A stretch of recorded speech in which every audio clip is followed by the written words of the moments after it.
তাতে চলে আসলাম আবার একটা নতুন রেসিপি নিয়ে। আজকে নিয়ে আসলাম মাছের রেসিপি। আজকে বানিয়েছি আমি ফলি মাছের ডাঁটা আলু ডালি বড়ি দিয়ে ঝোল রেসিপি। তো দারুণ স্বাদের এই ফলি মাছ বানিয়েছি আমি। দীপা রান্নাঘরে স্বাগত জানিয়ে আজকে ভিডিওটা শুরু করবো। ভালো লাগলে অবশ্যই কমেন্টে জানিয়ে লাইক শেয়ার সাবস্ক্রাইব করতে একদম ভুলো না বন্ধুরা। স্কিপ না করে পুরো ভিডিও দেখার চেষ্টা করবে। দেখতে থাকো বন্ধুরা। আজকে ভিডিওটা শুরু করলাম, দেখো কতটা লোভনীয় হয়েছে। তো শুরু করলাম ভিডিওটা। নিয়েছি এখানে দিয়ে দিলাম নুন। তো ফলি মাছটাকে প্রথমে হলুদ নুন মাখিয়ে নিব। হলুদ সুন্দর করে মাখিয়ে নিব। এটাকে সুন্দর করে হলুদ নুন মাখিয়ে নিব।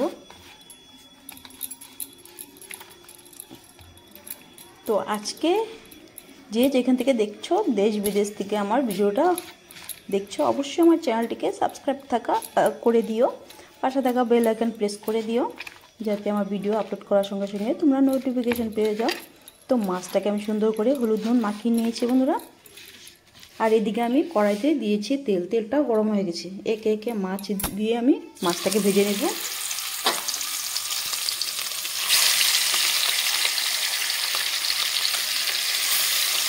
মাছটাকে সুন্দর করে লাল করে ভেজে নেব। উল্টে পাল্টে দেবো। দেখো লাল লাল হয়ে গেছে এক সাইড।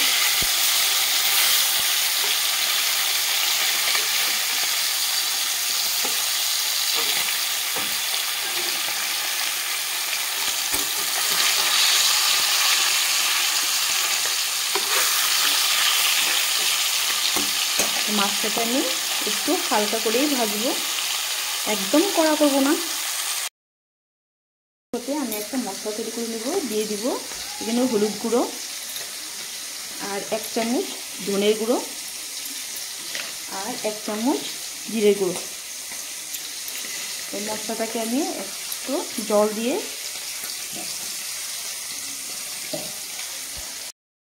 আমি নামিয়ে নেব। ভাজা হয়ে গেছে।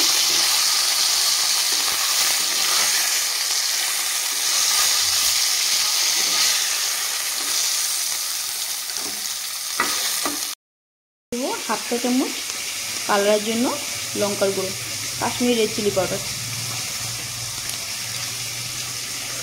আর এখানে আমি পেস্ট করে রেখেছি আমি টমেটো আর কাঁচা লঙ্কা।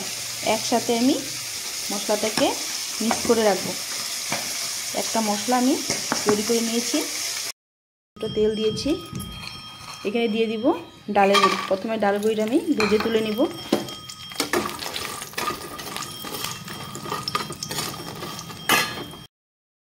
তুলে নিয়েছি। এখানে দিয়ে দিব ফোড়নে কালো জিরে, কেটে রাখা আলু দিয়ে দিব। প্রথমে আলুটাকে ভেজে নেব। তার মতো নুন। তো আলুটা সুন্দর করে ভাজা হয়ে গেছে। এখন দিয়ে দিব ডাঁটা। তো ডাঁটার সাথে আমি একটু সুন্দর করে ভেজে নেব।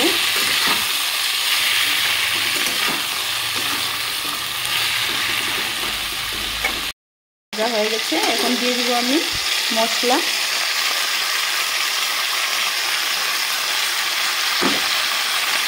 তো মশলার সাথে ভালোভাবে আমি মিক্স করে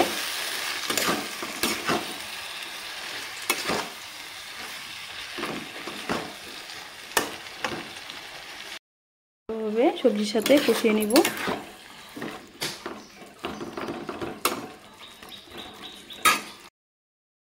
সুন্দর করে মশলার সাথে সবজিটা ভালোভাবে আমি কষিয়ে নিয়েছি। এখানে আমার সবজিটাও সিদ্ধ হয়ে গেছে। দেখো আলুটা সুন্দরভাবে সিদ্ধ হয়ে গেছে। তো এই পর্যায়ে আমি দিয়ে দিব পরিমাণ মতো ঝোল।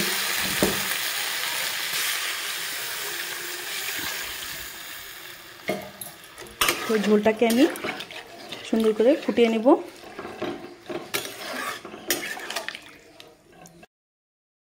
ঝোলটা এখানে আমার সুন্দরভাবে আমি ফুটিয়ে নিয়েছি। সবজিগুলো সিদ্ধ হয়ে গেছে। এখন আমি মাছগুলো দিয়ে দিব ভেজে রাখা।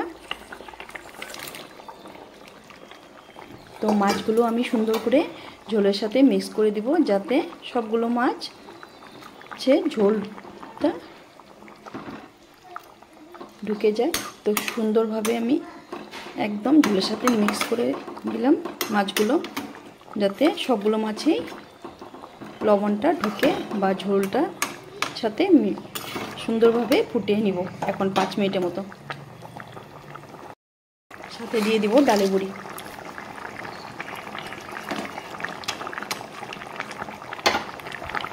ধনেপাতা কুচি,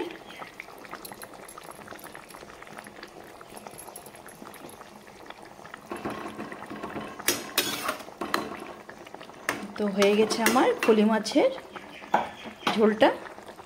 এখন আমি সার্ভ করে দেখাবো তোমাদেরকে।